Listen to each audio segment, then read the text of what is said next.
Hello everybody, welcome back to the channel. If you're new here, we talk about all things fandom on this channel, and we talk about it all in a positive way. If that's something that appeals to you, you know you've come to the right place, and we're so happy you stopped by today, because today also happens to be Sci-Fi Sunday on this channel, where we talk about all things sci-fi, fantasy, and comic book related. And today, my friends, we're going to be talking about Superman, Man of Tomorrow, and the villain that's been confirmed, Brainiac. Now, this is what everybody's saying. The villain has been confirmed to be Brainiac, and that's cool because they have talked now about some casting.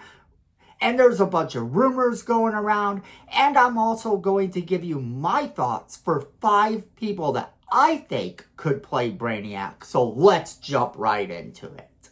Alright, so news has come out that the character that is going to be our villain in the Superman Man of Tomorrow movie is in fact going to be Brainiac. And a lot of people kind of thought that. I kind of thought that even myself, that this could be a Brainiac villain that we get, which a lot of fans have been clamoring for a long time. Everyone wants it to be Brainiac, and at this point, if Brainiac wasn't the villain, you'd have a lot of people screaming about that. Now we have some people who are in the DCEU camp that are saying that Brainiac shouldn't be the villain because they're going to mess it up. Aaron Fisher actually even said that there's this rumor that Batista is going to be our Brainiac. And I want to clear that up right now. That is not true. That is very much not true. I usually don't call out other YouTube channels or mention them by name, but this is where I heard this rumor and I looked it up, and it is in fact not true. There's no word yet as to who is playing Brainiac, and a simple search told us this. A simple search into what the actual truth is all you need to do. And friends, I'm going to break down what the truth is about the Superman Man of Tomorrow Brainiac situation. And then just for fun, because casting is still going on, we're going to give you our 5 picks for who could be our new Brainiac and why. James Gunn teased Brainiac as the film's villain when he posted the Man of Tomorrow screenplay with an image of a human skull with the brain exposed on the cover. Audiences also kind of expected it to be Brainiac. Now, this is also a villain that it would be plausible for Superman and Lex Luthor to team up to stop. So yes, it is a good choice for that reason. The character of Brainiac, created by Otto Bender and Al Placido, first appeared in 1958's Action Comics 242. The story introduced Brainiac, the green-skinned alien, who travels space with a monkey-like creature named Coco, shrinking cities and bottling them for his own keeping. In the same story, Superman discovers that Brainiac bottled the Kryptonian capital, Kandor, before Krypton itself was even destroyed. The character would evolve over the years, becoming much more of a menacing threat. Most of these new interpretations show him as a green-skinned, world-conquering enemy whose powers even rival Superman's. With a massive intelligence, Brainiac is a cyborg who roams the universe to dominate and expand his knowledge, possessing the ability to transfer his consciousness into new bodies to preserve his own life. The bottled city of Kandor also remained in the Superman story, with Superman often taking care of the civilization as he searches for a way to restore it to its full size. It also has ties to Supergirl and her parents in some continuities. The character returns a number of times, with Brainiac now confirmed to be the Man of Tomorrow's lead villain. This leaves the question, who is going to play this role? Well, they have not really confirmed this. However, Grace Randolph was the first to share some news that David Hyde Pierce of Frasier fame and Wallace Shawn of Young Sheldon fame, and I feel like if you're saying Wallace Shawn of Young Sheldon fame, there's so much more that actor's done. Celeste Bain, and I'm sorry if I mispronounced that name, we're all in the mix. There were some people that are being tested. People that actually are being suggested even. But no one, not one source has said that Dave Bautista is in the running. So if you're thinking this is going to be a case of someone where James Gunn is bringing in one of his normal people, that's possible, but only if they blow everybody away with their audition, because that's the thing. This is an auditioned part. This is something that they're auditioning people for. And I think that's great.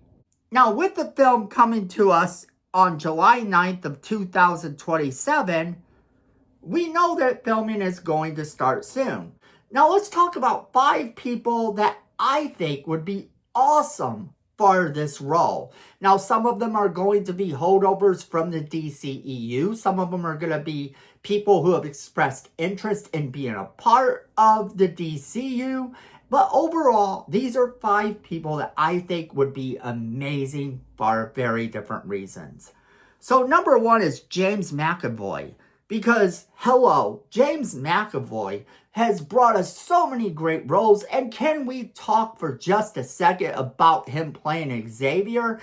He played Xavier, a young Xavier in the X-Men, bringing him into the DCU as a brand new character and having him in the shape that he's in and the age that he is. He could go on to play this role for a number of years. And a lot of the people that I've heard are in casting for this part are not exactly very young actors. So I don't find that to be something that's going to happen. I think that we are going to see a younger actor play this part.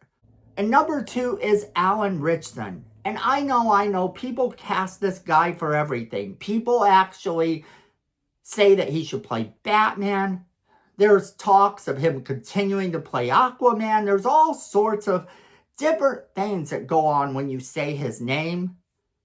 But he met with James Gunn, and James Gunn and him discussed him playing a part in the DCU, but Batman wasn't the right fit.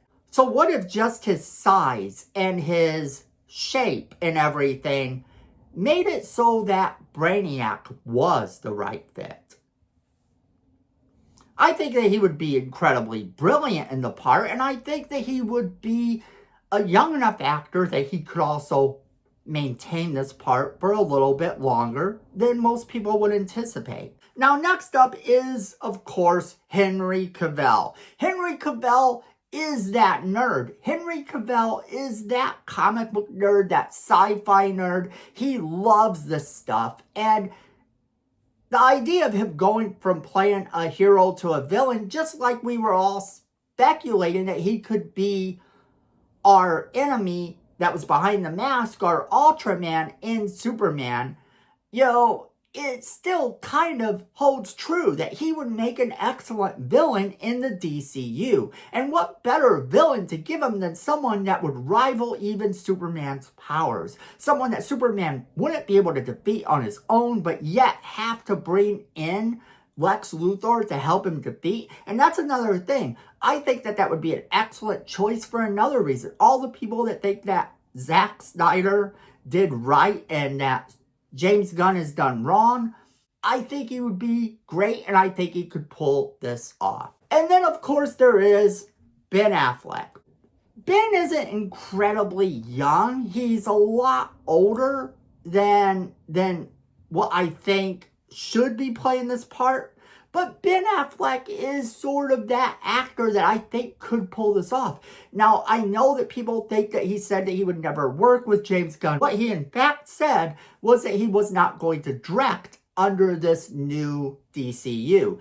He didn't rule out the idea of directing an Elseworlds movie, which I think is very cool of him. The fact that he might direct an Elseworlds movie is awesome, but another thing he didn't say was that he would never return to the part of a superhero or a supervillain.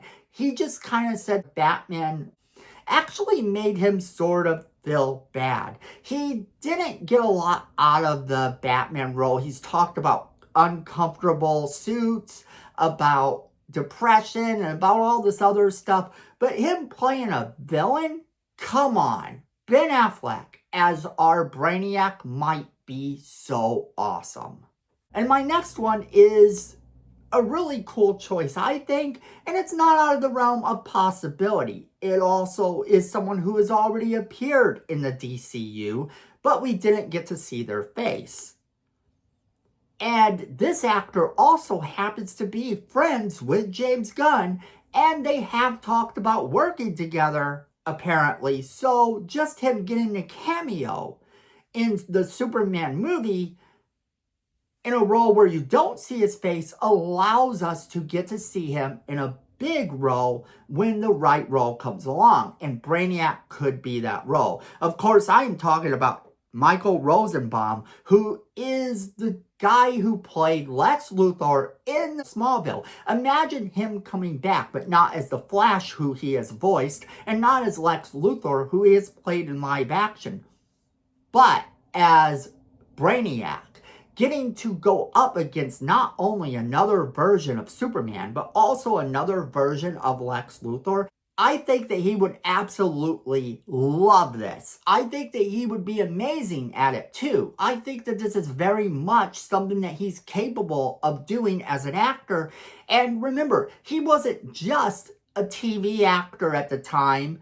He was also someone who had appeared in a couple movies. He's shown his acting chops over the years, and I think that it would be great to see him in a really huge role within the DCU. Now, those are my 5 picks for people that I think could play Brainiac. That is also all the news that we know about the Brainiac role so far, how it's been confirmed, but casting is still underway, and the fact that Dave Bautista is not involved in this casting as of yet. Could he be down the line? Could he have talked to him and we just don't know? Yeah, possibly, but it's very doubtful. But I want to hear from each and every one of you guys about all of this. What are you guys thinking? Are you excited about this? Are you not excited about it? Who are your choices to play Brainiac? Do you think that Brainiac is a good choice for the villain in Superman Man of Tomorrow? What are your thoughts? No matter what your thoughts are, there are no wrong answers. I want to hear from each and every one of you. So make sure you are leaving me that comment in the comment box below. Let me know exactly what you think. And then don't forget to share this video with all of your friends so they can be a part of our crazy conversation as well. Then you're going to want to hit that like button to let the algorithm know that you want more positive content. If you want more positive content, show them by hitting the like button. And if you like our channel personally, you're going to want to hit that subscribe button and that notification bell so that you don't miss a single video we do. Because friends, at the end of the day, I know it and you know it. Fandom is family.